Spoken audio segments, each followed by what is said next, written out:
in the news. Cybercriminals attacking great organizations, wreaking havoc on the trust of their brand.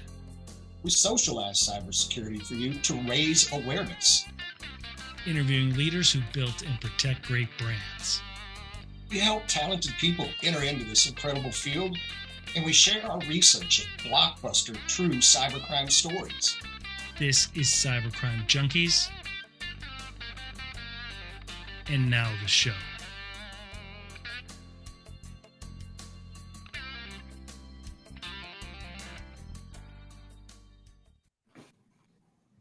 Well, good morning, everybody. Welcome to Cybercrime Junkies. I'm your host, David Morrow. In the studio today is my always positive and fantabulous co-host, Mark Mosher. Mark, how are you, sir? David, I am doing great. I'm excited today, and it's not because I'm all hopped up on Mountain Dew. We've got one of our special Which is not a sponsor, by the way. I was going to ask. We've got one of our special putting it guests. out there if anybody's interested. We drink a lot of Mountain Dew here, so if anybody's interested in hooking us up, we would be. Just send us a case, man. That's fine. An IV drip would be appreciated. Yes, absolutely great. David, I'm excited today because our special guest returning once again. It's like that cool cousin you're always excited to see at family get-togethers. David, who's on the show with us today? The Jon DiMaggio joins us today. And Jon is a senior researcher, phenomenal leader over at Analyst One. Analyst One is a remarkable resource in the security industry, very well respected, relied upon by millions. And Jon DiMaggio, thank you so much for returning to the studio with us. Yeah, thank you, Jon. Absolutely. I've been here so many times now. You know, when you guys are out on vacation or sick, I expect, like in the Tonight Show when they have a fill-in, I expect to get a call. I have no problem you hosting a show.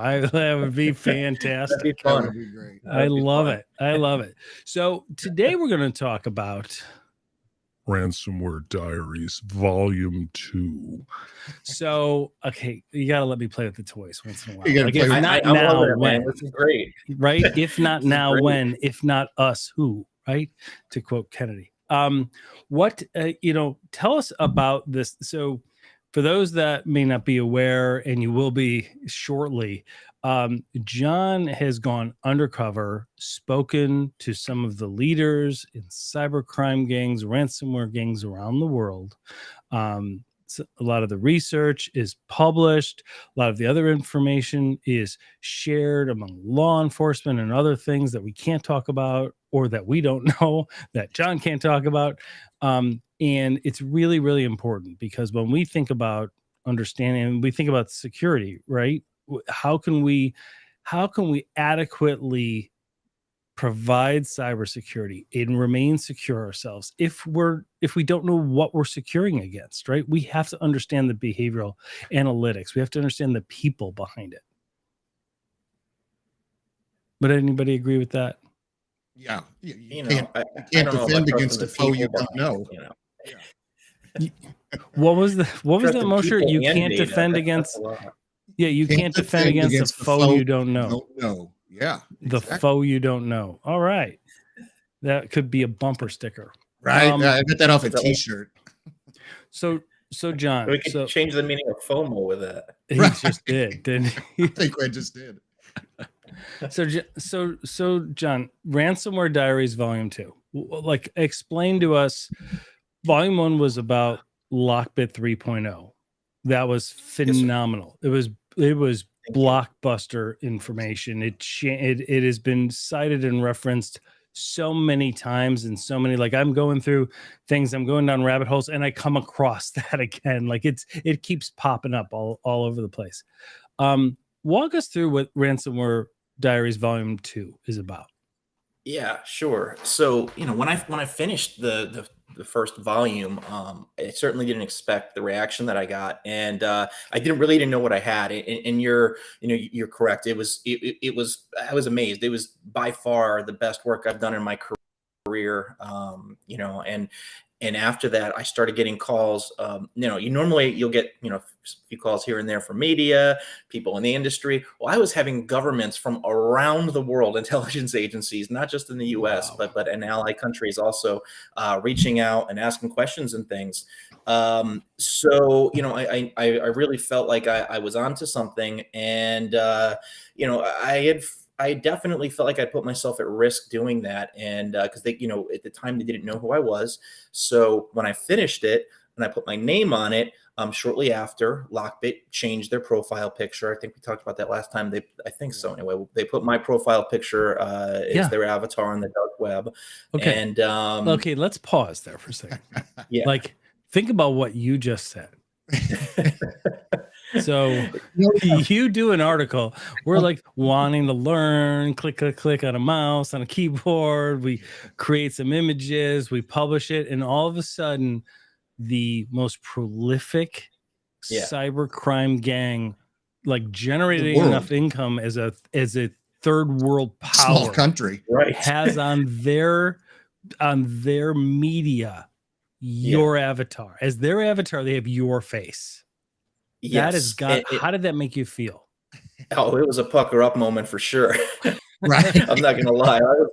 I was like, oh wow. When I turned on when I logged in and I was looking at my screen at first, those moments where you can't, like, something's wrong and you're like, oh shit, did I do that? What happened? Why is my picture there? And then I realized that's not my account. Like, I didn't do that.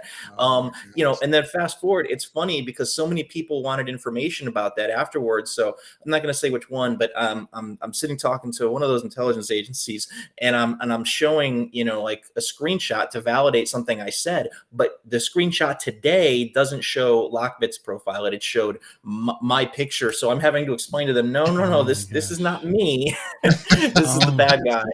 And then I'm having to show evidence to support that, which I'm not going to get into, but to validate that it was their account. But it was really weird. And, of course, security researchers who follow it, they have to see that. Fortunately, there are other things out there, and I hope that eventually they'll get tired of having my face as their avatar. But for the time being, it is what it is. I had reached out to LOCKBIT, and I said to him, it's only fair if you give me your face for my avatar, but I haven't got that. Nice ask. I like that. That's fantastic. But so, after that, yeah. So what led into the Ransomware Diaries Volume 2? Because this is a different take. It's somewhat related to LOCKBIT 3.0, but it's a very human side of it. It's about it's almost like a biography.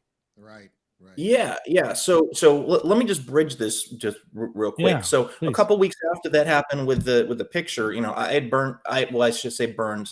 I had put away all of those accounts and systems that I used to access it, and they were not touched anything. A couple weeks go by, and I went ahead and I'm like, let me just check. And I had messages, and it was now LOCKBIT Sup was talking to me directly. LOCKBIT Sup's the account that LOCKBIT uses to communicate, and it was in their Tox channel, which is their encrypted communication that they use to talk with their affiliate hackers and stuff. And they're talking to me directly, and they're like, hey, they're calling me Johnny, and they're telling me I'm their new favorite researcher, kind of like in a taunting way. And they're telling me that if there's a movie about this, that they think that I'm a handsome man, and maybe a combination of either Bruce Willis or Chuck Norris should play me. The whole thing is so strange. Like, I get Bruce Willis, we're both bald, but Chuck Norris, like, that's out there. But anyway, they were just messing with me. But it was just it was a strange dynamic, but it was more of like a fun cat and mouse dynamic. But not, I say fun meaning not like we're going to kill you, but like no, it was hey, like, it seemed like it was in jest, but it was respectful. Yes. Yeah. And when you read the text messages, did you read it in like a Russian accent in your mind? Because whenever I was reading this work, I was like, this is in a Russian accent. This is in John's accent. I hired the voice actor Jon DiMaggio to come do it. Exactly. It's hilarious. No, but that the reason I wanted to say that is because them now talking to me as who I am is what's is what's going to change from Ransomware Diaries Volume 1 to this. So once that happened, I wasn't sure what I was going to do next, but I had, all these criminals in the forums talking about it. I had criminals, ransomware criminals reaching out directly to me on Tox, on the encrypted channel, that me and only bad guys have the quote unquote address to, my Tox ID. But we're going back and forth. And so I just changed my screen name. I changed it. I made it not John instead of what I had it. And I changed my avatar to be me. And, I began to try to figure out what was next. And, going back to the corporate side of this, I had to have something for RSA. I mean, that's just the truth. I could say like the timing was this or that, but the truth is I had to have something for RSA. So I started to try to think. It takes me a long time to do this because I have to create accounts, develop personas, have sock puppets, do all this stuff. And I can't do that. Because volume one, because volume one, I didn't mean to interrupt you, but volume one was you being totally undercover. They did not know who you were until it was published. This volume two, you go in as Jon DiMaggio with the clever avatar of your picture, right? And then it says not John, right? But everybody knows it's you. And then you begin some communication on the dark forums. That's correct. And did you know what you were going after when you first began it? No, I didn't. And it was literally. It was like a gift. It was in minutes. I was like, I don't know what I'm going to do. I need to do something. I had been talking to Dina over at another place, and she was like, yeah, what are you going to do? And I was like, I'm not sure. And then all of a sudden this tweet, which you have on your screen, just popped up. And there's a researcher there named Export, who I like a lot and I talk to frequently, really, really smart analyst and researcher. But he posted this image from the forums of this gentleman named Bassterlord, who had a screenshot also in a conversation with LOCKBIT over Tox. And that was he had posted that on one of the Russian criminal forums, and in it, it's him and LOCKBIT talking and him saying, okay, I'm going to start working for you on March 1st. And LOCKBIT saying, yeah, great, looking forward to it, type of thing. And Export tweeted that out, hey, here's our newest affiliate starting March 1st, which was the next day. And did he tweet that? So he tweeted that on the public Twitter, on Twitter. Correct. So that people that don't go to the dark web could have seen this. Right. Yeah. So I love the blurred lines. I love the blurred lines between Tox channels, the dark web, and the fact that everybody's still using the same device. They just go, yeah, let's make this one public, and let's make this one dark web public. Yeah.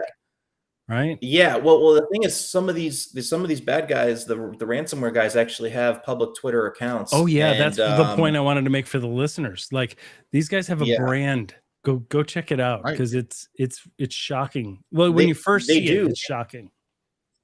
It is. And I had talked with law enforcement actually about them and their accounts, and because I don't want anybody's account shut down. Like, I think I need a way to communicate.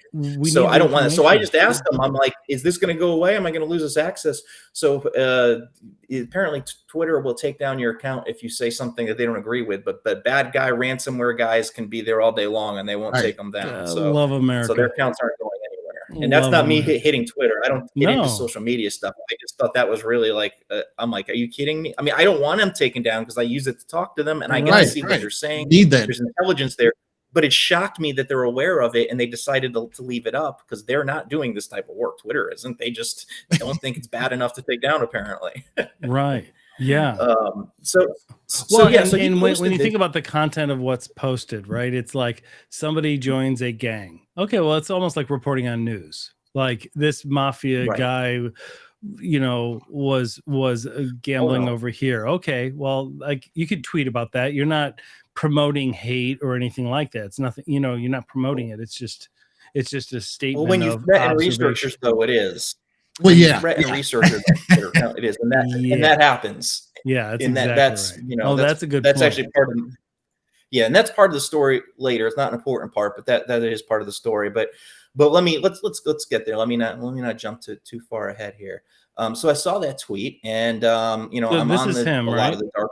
This is That's Bassterlord. Bassterlord, Yeah. yeah. So that's what I did is I went and I started to look for his sort of digital footprint on the dark web. He was on the top sites that ransomware guys live on that I expected him to be on. And yeah, I noticed in that image he has what says National Hazard Society. So I was like, Right. oh, I wonder what this is. Well, yeah, what is it? Yeah. So so fast forward, that's actually the name of the his crew, if you will. It's like Right. his gang. He that joined puts it, out. right? It was existing, and then he joined it, but then he eventually That's almost right. seemed to like run it. Yeah, he seemed. runs it now. Yeah, but that Mhm. was what he when he was not skilled in ransomware and or he just knew some basic hacking type stuff, really minimal things. Was more of a student of it than an actual criminal. He was trained by that group. Someone took him in. But the image that you have on your screen there, that was when I looked at his profile. That was the next step is to go look at their previous posts and threads, and I was astonished when I found this. But he had published this manual. It was called the Ransomware Manual, Volume 1, and it had this amazing artwork. And then I had it translated into English, and it was basically a guide, a rough guide, but a guide on how to commit ransomware crime. Wow. I say a rough guide. I mean, it was this version of it. It was put together, but it wasn't put together as well as the second one. It was, but this one, it had great art. The art actually came from this anime artist named Yumi. Bassterlord has, he's really into magma art and anime, and so both the name Bassterlord and the art that he used in his manuals come from that genre of art and entertainment. So he used that, and going through it, it has all sorts of like anti-US or anti-democracy, I guess I should say, propaganda. It walks through commands to enter, tools, but not only did he present this manual, he also presented exploits and hack tools to download for free. Wow. So here you are, you've got a manual, you've got a file with hack tools and even exploits. Making matters worse, though, this is how he made his money with the first one. If you're getting this manual, you're probably not skilled enough to actually have an environment to practice it in, because you have to be able to breach and get into an environment. Right. So he would sell you that. So here's the manual, here's the tools, but if you want to practice, he acted as I have an access. IAB. He acted as an initial access broker to sell, because he gave the first and that's manual away was for free. also. Yeah, his first manual was given away for free. The second one he asked a ton of money for. The first one, though, he gave away for free, but he still had to make some money on it. And so he sold access to all of the different places he had access to. Interesting. Correct. And they weren't like little mom and pop shops. It was like it was an oil and energy company in Africa and things like that. Like they were big organizations that just weren't aware they'd been breached. And he was just sitting on them and using that to make money for his training. Yeah, I love the translation, because you have to kind of read this in a Russian accent, right? But enter the domain, then just let the X shut down the machine, and you do dirty things. Like that is just awesome. Yeah, see, I can't do that. My lips move when I read, so I can't do that. That's funny.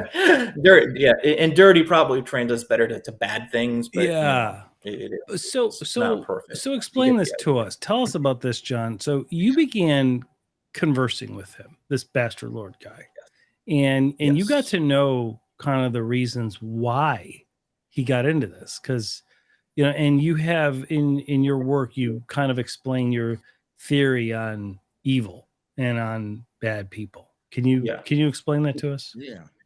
Yeah, he kind of surprised me. So, when I reached out to him, I said, hey, do you know who I am? And he was like, yeah, I follow your work. I know who you are. I'm willing to talk to you. And we sort of, we began communicating. And this lasted for, several weeks to a month that, we were going back and forth and just getting to know the guy. It was weird because, if I'd met him, in the US under different circumstances, I could sit there and have a beer. And, we had a lot in common as far as interests.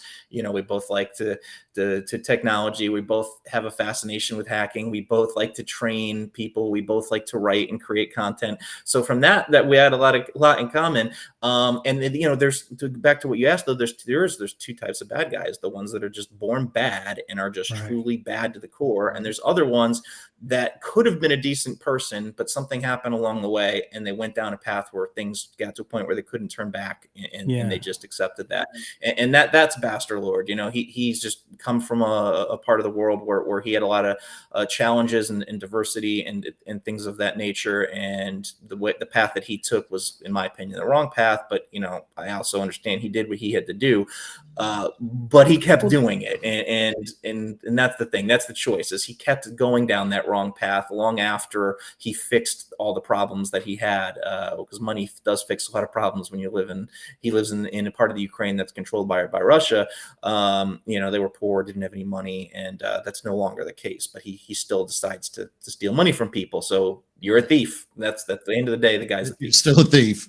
Well, and there's a difference between sympathy and empathy, right? Like, you can empathize 100%. with them, right? You can have tactical empathy, as Chris Voss talks about, but like, you can understand the reasoning behind it, and having that understanding is what it's all about. It doesn't mean you agree with it or you feel the same way or you would have done the same choices, but to understand that is the core of like behavioral analytics. Right. Yes, and that's something I've learned over the past couple of years, because back when I used to just strictly chase packets, you know, I just had this thing in my head that these were all, you know, cockroach scumbags out there, and many of them are, but but you have to go into it like just kind of like a blank slate, like trying to understand. If you're going to look at the human side, you can't go in with an opinion already. So that's kind of what I did with this. But this is the first time where I've gone in and actually, you know, liked the person and been like, man, I wish I could change this guy. I wish I could help him and get him to switch sides and what was the reasoning? World. What was the reasoning he gave for why he started in cybercrime? Well, it was a sort of a buildup, but yeah, he had a lot of, you know, they didn't have any money. He's 27 years old now. So in 2014, when Russia invaded that region of the Ukraine, he was around 17, and you know, so his family was poor. He was working as like he was working as a security guard in a school at night, and there was no heat and it was cold, and they didn't have benefits. His mother had some kidney stone issues and other health problems, and they were literally, the area was being bombed, and his mother was having a kidney attack, and he ran to the neighbor and was like, hey, please take us to the hospital. You know, I'll give you anything I can, please. And the neighbor did. So they made it in this war zone. They make it all the way to the hospital, and they get the help that they need. But now they've incurred even more debt, and, you know, just the struggle of everything falling apart around him, having no money, having all this debt. You know, he felt like that was the only way he could make money, was to look to these hacking forums and ask for help, which is what he did. And at that time, there's a gentleman named I always say it's wrong, Lalurutu. It's LALARTU. And that person has a very strong context back in the day with the Gan Crab ransomware, and is he's one of the guys who brokered the deal with their affiliate that grew up to become Revil. So he was very well connected. And that was who was leading that hazard agency crew. And he brought Bassterlord on, and they started with really minimal stuff. He just started having him training him how to do phishing emails to get, you know, their hooks into targets. And Bassterlord was really good at profiling companies and people, and figuring out their like personal stuff they were into, and crafting good phishing emails. And he really got into a lot of companies, getting the attention in the ransomware community on the forums. And eventually Larutu let him start working with Revil as part of his crew. So here he goes. You know, he's only making like $10,000 a month, which is a lot, but it's not a lot compared to making hundreds of thousands to millions. From working janitorial services in a cold facility where he's got to wear 2 coats, which is what he describes, to making $10,000 a month. He felt like he hit the jackpot, but then it was going to even increase exponentially from there. And then Yes. he Yeah, writes no. that manual once he learns the craft, he writes the manual, right? And then he gets the Yes. attention of the Of leaders of LOCKBIT. So that LOCKBIT. manual, we could just take a step back here. That manual is so that is he took in Ransomware Diaries Volume 1, I talked about before LOCKBIT was known, they held a contest on the Russian forums. It was an article contest where you wrote about hacking techniques and things. His submission was a base version of the manual. So he took that submission came in. It was one of the top placed winners, and he won money, and that's how LOCKBIT got to know Bassterlord first. And that's what he won, and he won some money, and that's what began the relationship. Now, this was long before March. This was like in 2021 or 2020. Right. It was a 2020 paper contest. So he wasn't working for him. That's what began that relationship. And so later on, when that manual, was released, when Volume 1 came out, you had it up there a minute ago, but LOCKBIT's response when he first saw the manual was just one word, and that word was brilliant. Yeah. Yes. So he's won the article contest. He's then he makes a more advanced version and adds to it and makes it a ransomware manual. LOCKBIT's like, hey, this is brilliant.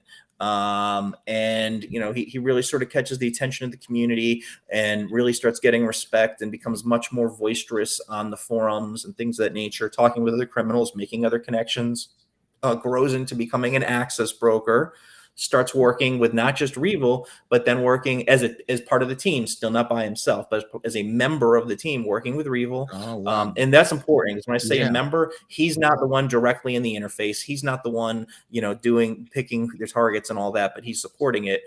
He also worked with Ransomware X, and what was the other one? Avedon. So he's been with a handful of known groups, but it wasn't until he put these manuals out that he got enough respect and attention that he was able to go and actually start working directly for himself as an affiliate. And the difference of that is kind of like working as an employee for a company versus owning your own company. You should anyway make more money owning your own company, and that's what happened once he went from member of a team to an actual direct affiliate. Wow. And you eventually kind of you kept the conversation going, and you were curious where he was. Was he in Russia? Was he in Ukraine? And he described his neighbor's house being bombed by missiles. Yeah. Right. Yes. And aircraft coming overhead when he was trying to rush his mom to the hospital. And then he released this image where it shows him walking, and you were able to identify kind of where this was. Yes. So he's a young guy. Yes. Well, so based on him talking about the being invaded and bombed and all that, it was it was easy enough to figure out he's in somewhere in that region of the Ukraine that had been taken over in the first invasion in 2014. So looking at that, there's one specific area in that region that is known for their factories and they have like steel mills and things like that, and all that stuff going to have lots of smoke towers and very industrial looking. And when you look in the background, you zoom in and you can see that. And then I compared that with other pictures and was able to validate within probably 15, 20 miles tops of where he was, it's from that city based off it in the background that this is where he's located. And then eventually started to talk about it more as well. But he's been there his whole life, and I've talked to Export about it. That's a very dangerous area of the world. There's it's almost like martial law, because yes, Russia came in there, so the Ukraine government's not running things. Russia kind of runs things to a point, but it's not like you can just call the police or something if someone's breaking into your home. And half the time people breaking into your home are organized crime that run that area or are affiliated with the Russian government. So he's in a really dangerous area for a person, to have money from ransomware, regardless of how you get it. That's a place where people want to take things from you. And as you saw by the picture, not that it always makes a difference, but he's not a huge guy. So, unless you have weapons and people to protect you, you're going to be at risk in that area. Yeah. Why do you think he's he's so anti-West and anti-American? Is that because of is it a matter of survival, do you think? Like he has to be if he's in No. Russia-controlled Ukraine? I was wrong on this. If there's one thing I could change about my report, I was wrong on this, and I just didn't have the time to do more research. So my opinion initially was, you're from the Ukraine, and here you are supporting Russia. You're betraying your people. But at the end of the day, what I found out is after World War II, a lot of Russian soldiers stayed in that area along the border of Russia and the Ukraine. And that area is very dominant with the Russian culture. That's the main language that's spoken in that region, even before the invasion. And apparently that's what made Russia decide it was okay to invade there, is because there were more Russians than there were Ukrainians. So it doesn't change my point. I still think you're from that area. Like it's got to be difficult. But what I have learned is that, I'm a little bit, I guess, naive to what it might be like to live there. And if your family and your culture and everything is pro-Russia and you only know that from birth, then I guess that's not really, I can't really call the guy a traitor from that. Right. But I still think I still have issues with it, but I should have portrayed it differently in my report, is what I'm saying. Okay. Makes sense. Because that's a minimal thing, and that's what the bad guys grabbed onto, and they missed a lot of the bad guys were talking about that over the actual points of the report, and that's really such a small part of it, Right. So when we think about his motive and what drives him into cybercrime versus legitimate livelihood, he tells a story of when he was younger, a girlfriend breaking up with him, and she's like, you're sitting behind a computer, you're not going to make any money behind a computer. Why would you do that? And when you think about it, in the area of the world that he was at the time of it, there's no cybersecurity jobs available. Like I'm sure there are, but in the middle of war-torn, Eastern Ukraine, it's not like CrowdStrike's opening up an office there and can go employ him, right? Right. I mean, there's probably not even like broadband, high speed internet everywhere. So it's a whole different world there. So he had a lot of challenges there, but he had the girlfriend, told him he wasn't going to amount to anything, just sitting on his computer all day. He had a teacher who told him, in English, told him, he wasn't going to be able to do that. Eventually the guy goes to college. He didn't finish it, but he started college there. And he couldn't make a living doing things. But once that money started coming in, he said it was when he first got that $10,000, it changed his whole life. Like that was so much money for him, and that he was able to get out of debt. But he liked that money. He liked that life. But more than anything, I could tell with the guy, he loves attention. He feeds off that attention and that fame in the criminal world. Like it was so important. It was more important to him to put himself at risk of getting caught, so that he would forever be known in the ransomware community. He should have taken his money and just disappeared, but instead, he wanted me to have this story come out. I mean, when I said I want to talk to you and do this, like usually people would be hesitant, and he like ran towards it. He was like, "Yes, I would love to do this."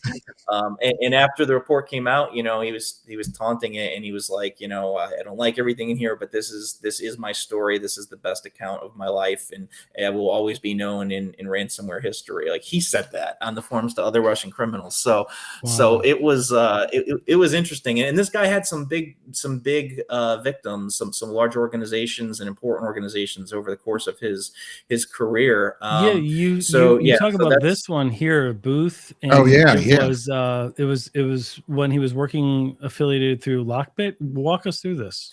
Yes. Yeah. So once he rejoined LOCKBIT, he's running a team. So it's him and either 2 or 3 other individuals, and they immediately start, and they have had a high number of victims for a small team so far, but they were hitting a lot of targets in Australia in March, And there was Booth, and then there was another one called IP Australia that were both targeted around the time that he was talking to me about his victims. And so just looking at it, it was fairly clear that that's who he's targeting. He denies some of the victims, but there's some pretty good evidence that it's accurate, and through the looking at the wallets and victims paying and things like that, and what other people work for him have slipped up and said and things.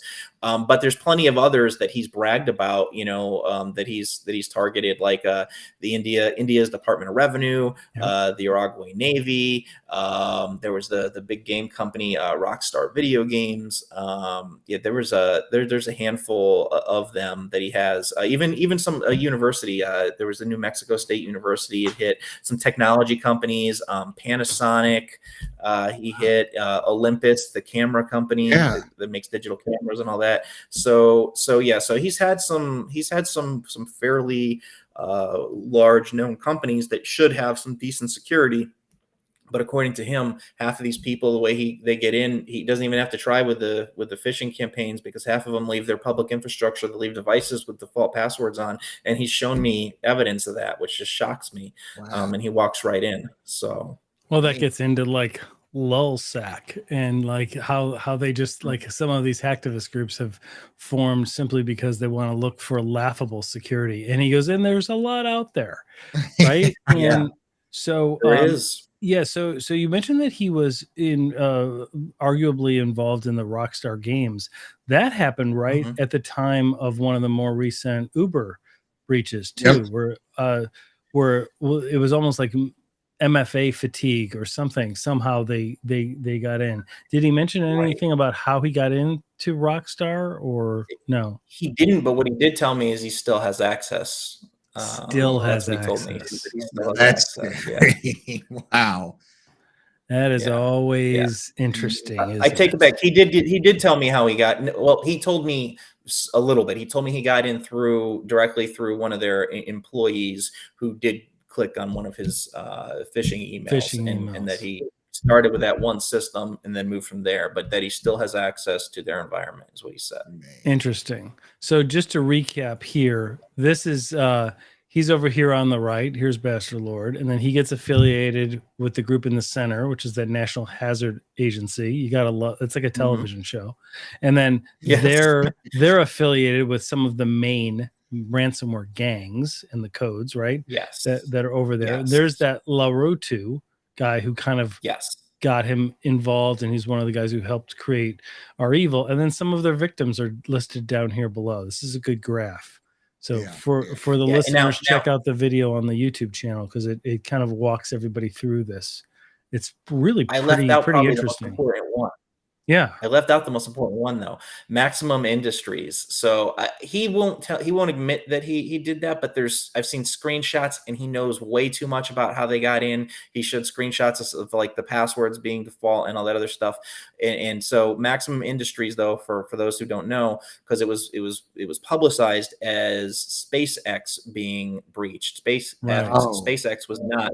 Maximum Industries, their subcontractor was, and then they took the engineering diagrams for the equipment that Maximum Industries made for SpaceX, and they tried to extort SpaceX because they had those. Wow. So, but that's probably, that should be big news. Like that's big. That's big.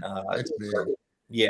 Hey, let me ask you a question. We've referenced screenshots several times, and is that, and maybe I'm just not aware, but is that like the proof of life for some of these cyber criminals? And I know you referenced it as well in your conversations with law enforcement.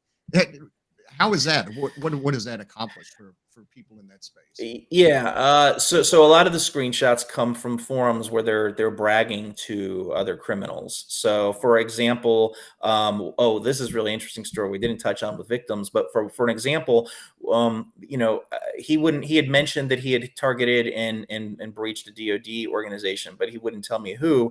So I had to go look, and I found on one of the forums him bragging about breaching the DoD organization that's behind all the accounting and retirement funds and all that stuff for the Army. I can't think of their name, DFAX or something like that. But the point is, it had access to data to everybody in the military, and so I went and I found evidence where he's then bragging to some other cyber criminals, and he posts a screenshot of a confidential document to show, proof. And so I immediately stopped what I was doing, and I called the FBI at that point, and I was like, look, I can't say 100%, but he's told me X, these other guys here he's bragging to them about it. Here's a screenshot. Anything, you could Photoshop anything, but that's figuring out if that's accurate or not is more their domain. But I needed to let them know that this was happening, because it was real time. This wasn't like something, Right. Well, I say real time. It was March when I found it. February was when this thing started. So it was pretty fresh, and I don't think they had actually been ransomed yet. So I wanted to make sure that they knew. And the thing is, the reason it wasn't ransomed is because he was using that in his training manual, the second volume of his training manual, which came out in December of 2022. So just a few months ago, he was using that as he had passwords and stuff for people to log in so they could practice on that. And he was selling that for $10,000 a pop, but it came with that access with it. So it was well worth it he only sold 10 copies. Like, that was his decision, only sell 10 copies, but he only sold 10 copies. But one of those copies ended up in the hands of the cybersecurity company Prodaft, and that's what sort of began what eventually led to Bassterlord's quote unquote retirement. If it's real or not is another story, but that's sort of what led us down that road. Yeah, and so a couple points. Let me unpack what you just said. So you just brought up something really interesting about behavioral analytics, and that is there are some ransomware gangs that brag about having compromised something when really they just scraped data or they bought data, and they're just trying to get a name in the industry, right? That seems to happen. But somebody like him who's demonstrated and shown activity, and then you observe, he's not like reaching out to you or reaching out to the victim and trying to make money off it right away. He's actually reaching out to his peers and saying, guys, you want to check this out? I just got this, and here's some screenshots to prove it. That has much more credibility, right? So you need to alert. Yes. And I found that with one of my, my fake accounts, my sock puppet accounts that I used with LOCKBIT stuff. I had one that still has access to the forums and things like that. One that I hadn't really used actively, so I was still able to log in and check that stuff and see that. So I was, in other words, him bragging about it wasn't like I went in as me and saw it, where they put something up to make to impress me or to show me something. They didn't know it was me, and I was seeing this. So I believe that was legitimate. And the Prodaft thing, that was actually one of the first things I said to him when I contacted him was, hey, I know what's going on with Prodaft. I am not trying to dox you. And for those that don't know, doxing means reveal your true identity and expose you. And I told him, and that's the truth. I wasn't trying to, even if I had, even if I happen to have his name and things like that, I wouldn't put that out there publicly. That's for again, for governments and law enforcement, that's their headache. I don't need somebody coming after me because I put their name out there. I always try to make it professional, I guess, is what my point is. Like, I don't like what they do. I want them to eventually be arrested and go to jail for it, but I'm not looking to embarrass. I'm not looking to make a name off of putting somebody else out there. So I explained that to him, and it was rules of engagement, right? It's like rules of war, right? Yep. Yes. So they make this claim that he's retired, right, John? Like they say he's retired. Yeah. There's this second manual that came out. It looks like a lot of people are targeting him. What do we know about that? Like, walk us through that. Yes. So this is going to lead into it, but he had some health problems, and he has a panic attack disorder. I don't know if that disorder is the right word, but he has panic attacks that are bad enough that he has had to get medical attention, and actually has had to go travel into Russia to get this medical attention for his issue. So when this happened to where they're coming after him, when I was talking to him, he told me, like, just 20 minutes ago, I had somebody hit me up on Tox claiming, that they knew who I was and that they were going to dox me.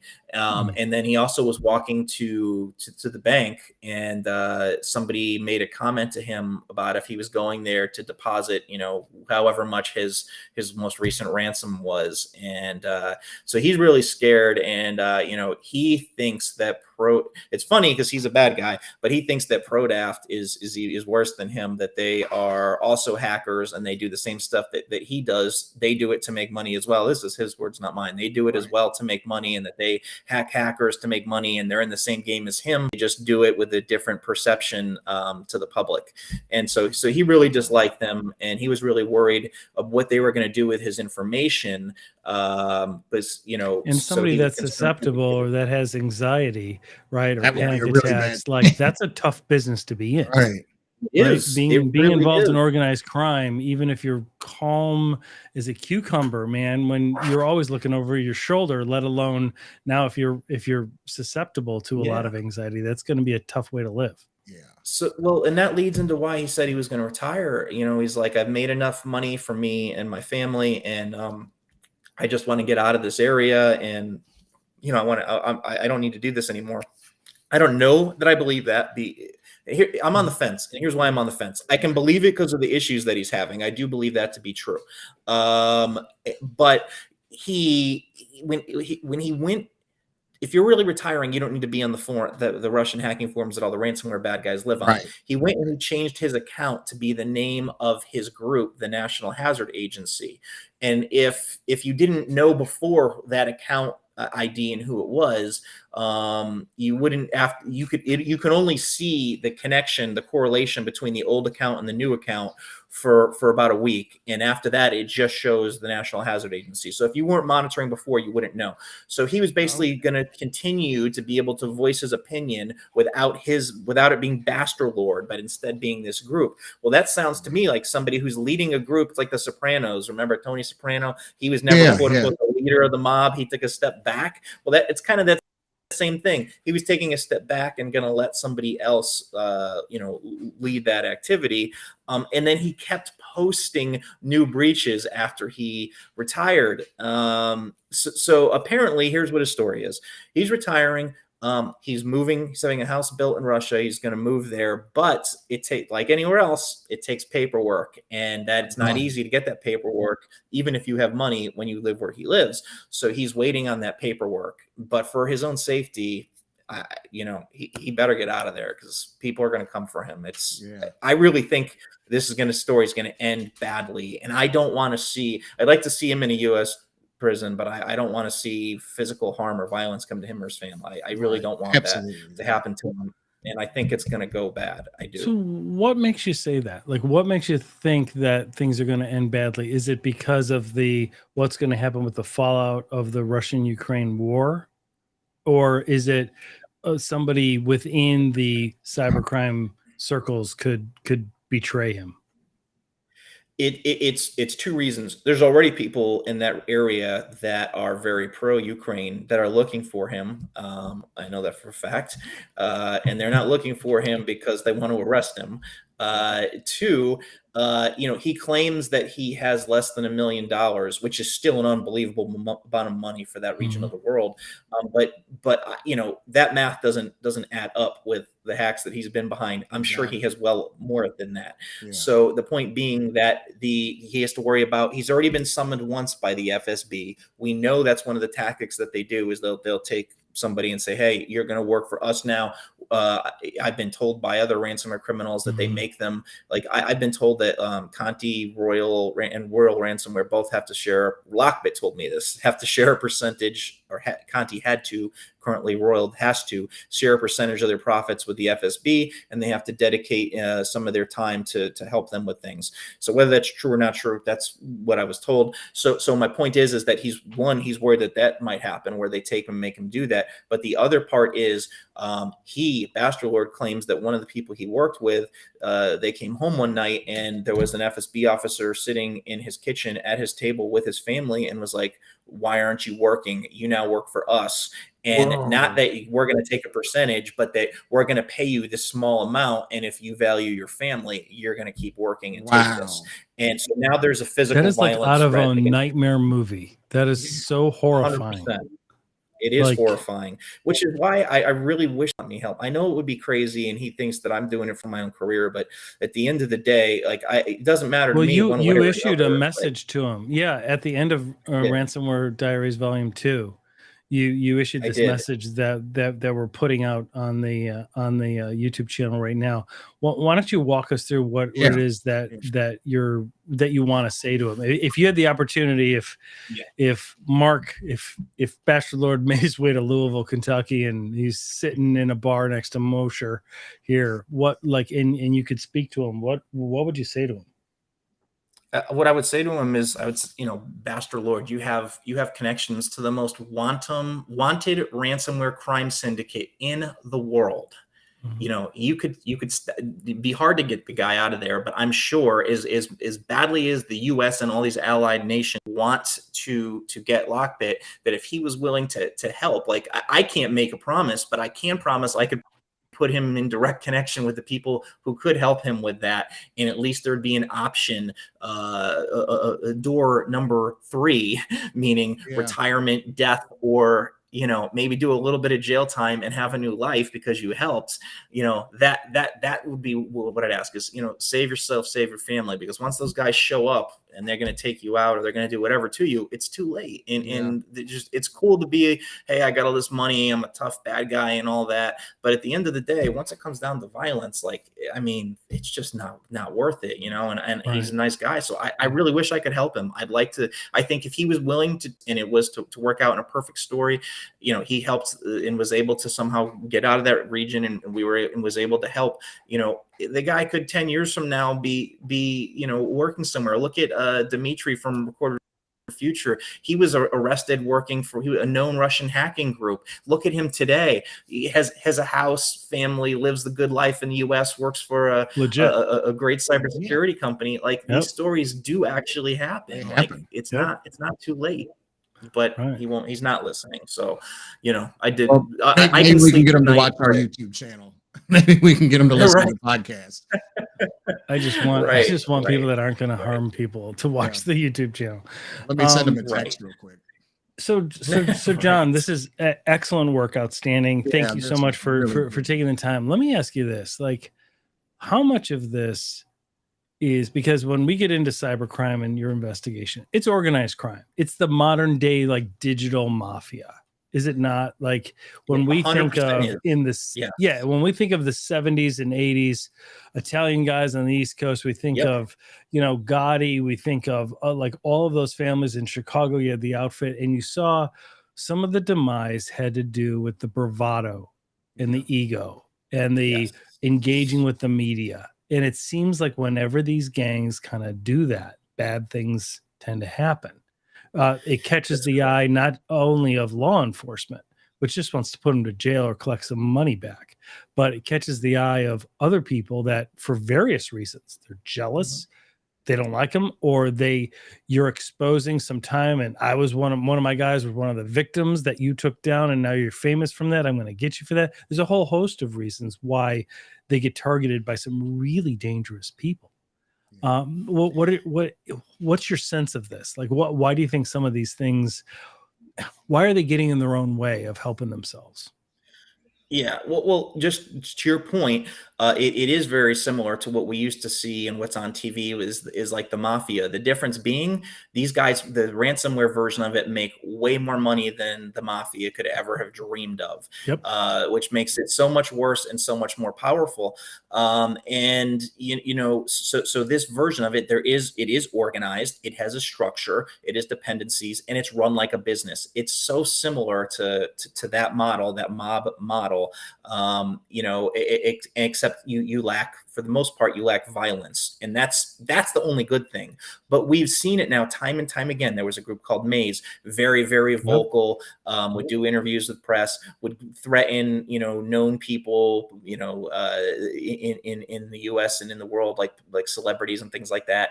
Then they ended up going down because they ran their mouth so much. Then you have groups, like the infamous, are evil, who they had a guy named an account called Unknown, who was extremely boisterous in the forums. But then when he would actually try to extort people, the guy sent a message to extort the president at the time, the president of the United States, and other celebrities as well. So my point is that what happens is these guys get to that point. It's exactly that John Gotti model. People didn't like John Gotti because he'd wear the big suits and he talked to the media. Well, minus being there in person, wearing the suit, these guys are the same ego. They want to be out there. They want to talk. They want to see their name out there. They want to make a brand. They want to be known and they want to be respected. And the way to do that is to be boisterous, is to talk, to get your name out there, to do bold and crazy things and get out there and run it like you have a PR campaign. And that's exactly what they're doing. And that's probably the best at it. Revil was the best. Now they're gone. LOCKBIT's definitely the best at it. Yeah. Yeah, that's so interesting. But that ego is what gets them. It's that ego. It really is. Yeah, it is, because they make missteps. What they don't understand is there's certain things every time they talk, something like some bone from their skeleton in their closet comes out of their mouth, and it's like, guys, like you're making it harder on yourself. Yeah, I mean, the Ransomware Diaries Volume 1 is full of their mistakes that they made. It just took somebody studying it in order to find it, and looking at what they were saying and overlaying that on top of the technical data from attack data that I knew to be true, was able to explain why a lot of the abnormalities existed. And so there is a real value to looking at the human side of it. Since the bad thing I would say, since my Ransomware Diaries report came out, definitely have been a lot less chatter on the forums and things. But if I'm right, and I think I am, I know these guys, it's only a matter of time. They love the spotlight too much. They'll be back out there running their mouths and doing what they're doing. And I don't know where I go from here now, because it's like, do I go back to doing fake personas and sock puppets?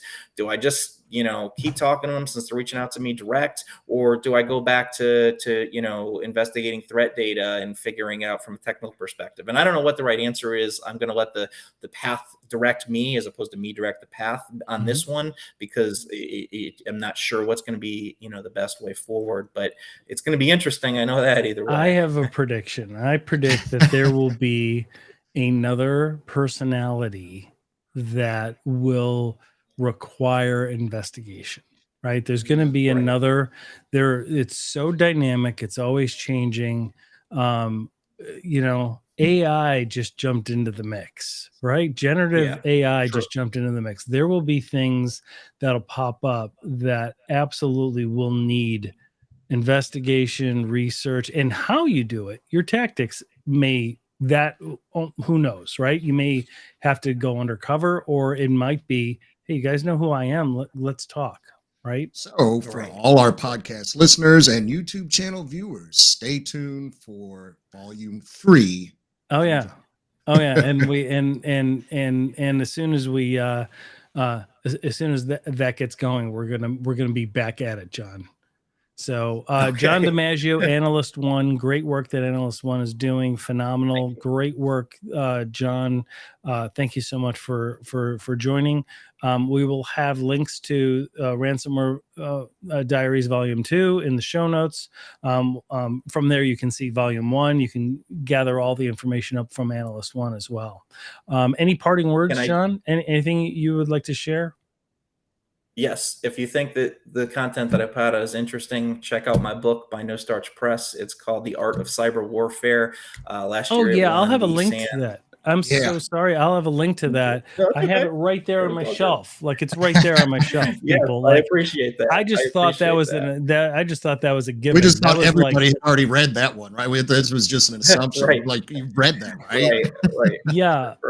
Hey, let me ask you, did you do an audiobook for that? I did not. So the Okay.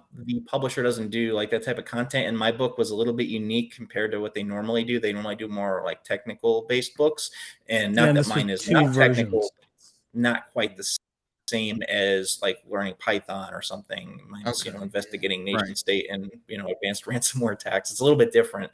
But all of my reports do have an audio version. And that's important because, the volume 1 was like 68 pages and volume 2 was 40 something pages. So, and you get some extra commentary, and all of this is free. The reports, you get some extra commentary, and the best part is you get my sarcasm. So No, even better. um, Yeah, it wouldn't be the same read without that. All right. right. Well, Jon DiMaggio, thank you so much, man. Brother, John, it is thank you. Thank you. Always a fantastic. pleasure, man. Always. Anything you that anything you need from us, whatever, just always reach out. We will be in touch soon. We will be watching, and we employ everybody to check out Analyst One and follow Jon DiMaggio. He's reachable on LinkedIn. He's reachable on the Analyst One site. Check out his book and good stuff. Thanks for taking the time, John. Thanks, John. Thanks, guys. Thank you. I appreciate it. Hey, well, that's a wrap. Thank you for listening. Our next episode starts right now. Please be sure to subscribe to our YouTube channel. It's free, and download the podcast episodes available everywhere you get podcasts.